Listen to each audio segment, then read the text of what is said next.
Hello, children, and moms and dads and aunties and uncles and absolutely everybody. Hello. We're going to continue the story of the princess and the pinky nail. Right. Now remember, the butler Snootenville was sent upstairs to find something for the Princess Clarabella to wear because she'd arrived at the palace looking very bedraggled. Whilst the butler went upstairs, the Queen and the Prince continued to stare at the Princess. And the Princess stared right back. The staring went on for so long that Snootenville managed to get up the royal staircase,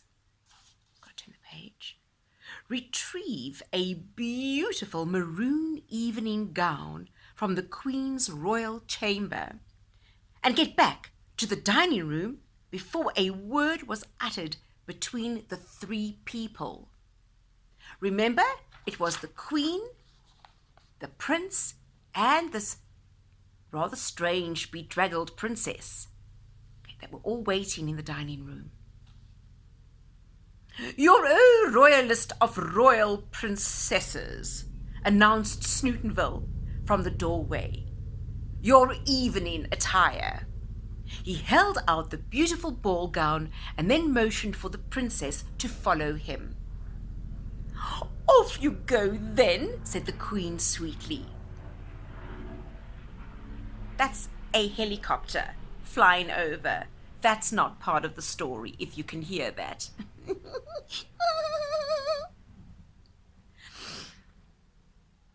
Right. "Off you go then," said the Queen sweetly. "Snootenville will show you to the guest dressing room." "Oh, thank you, oh gracious Queen," replied Princess Clarabella, curtsying once again. "Oh my, she does curtsy like a true princess," said the prince. "But one cannot be sure," remarked the Queen. "She could very well be an impostor. Why, she could have been sent to spy on us, to see where our royal gold is hidden." "Well, let's hope she is a spy then," said the prince sarcastically. "Then she can show us where the gold is too." And so the Queen and Prince glared at each other. For the 17th time that evening. The glaring went on for about half an hour and was then interrupted by Snootenville, who was clearing his throat rather dramatically. "May I announce once again the royal Princess Clarabella of some unheard of royal land far, far away." With this announcement, Princess Clarabella gave Snootenville a rather hard shove from behind and stepped into the room. "Wow," said the prince, his mouth hanging open. For there before his eyes was the most ravishing young lady that he had ever seen. "Oh, how beautiful you look," said the Queen, clapping her royal hands together in delight. Memories of her youth and all those glamorous balls came flooding back to her. "Oh, to think of it! I could once fit into that divine dress. And boy, was I a knockout!"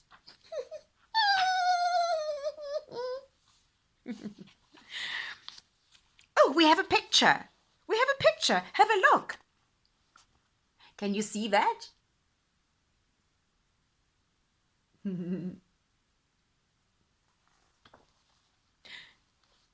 "Mother," said the prince sternly, "don't be vulgar.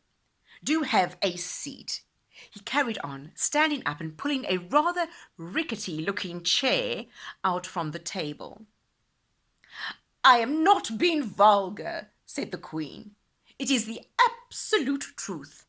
I was the fairest in all the kingdom in my youth.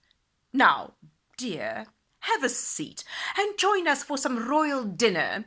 I do hope you like pilchards." The Queen sounded very hospitable, and the Princess thanked them both and sat down.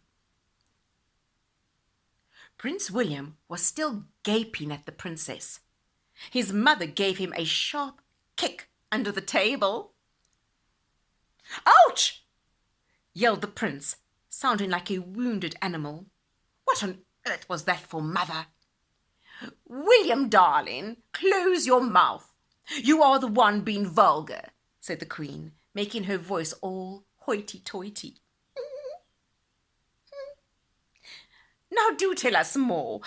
What was your name again, dear? And where do you say you come from?" "I am Princess Clarabella from the kingdom of Muchmoridian."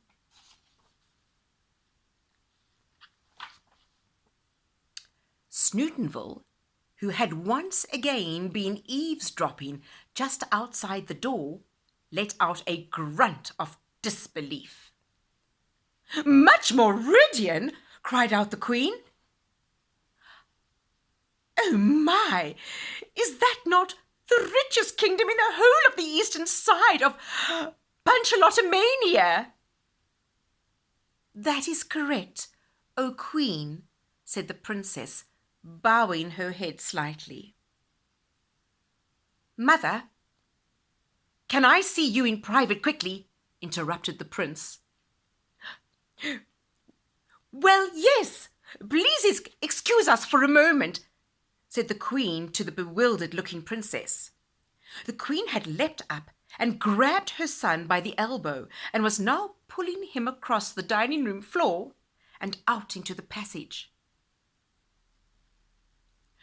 Snootenville, who was bent low just outside the door, straining his ears to hear every word said in the dining-room, was pushed over and went sprawling onto the hallway floor.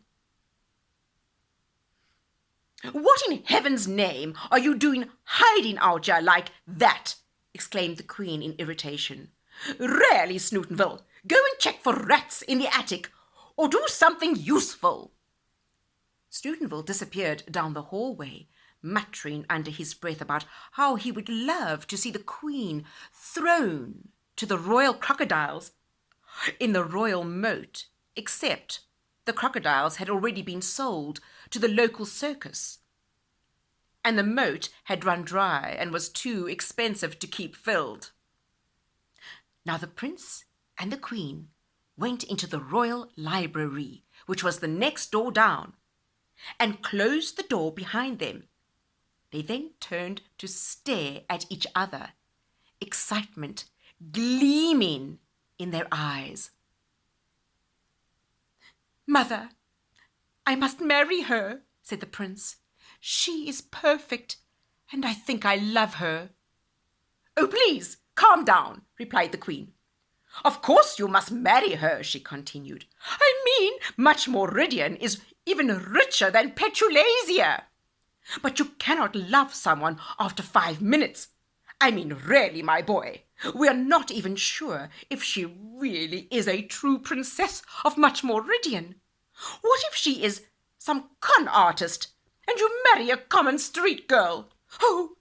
the Queen gasped in horror at such a thought, lifting her hands dramatically to her mouth. "And then we would be the laughing stock of Grottenville." "No!" the Queen lowered her voice to a whisper. "No, we must first put the so-called princess through the ultimate princess authenticity test."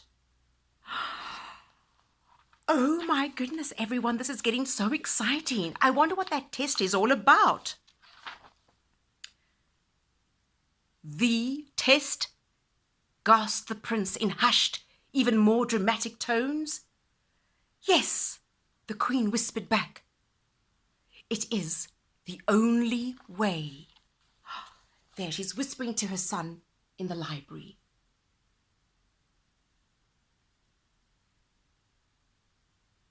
To be continued next week. Have a wonderful day further. Bye, everyone. Bye-bye. Mwah, mwah, mwah.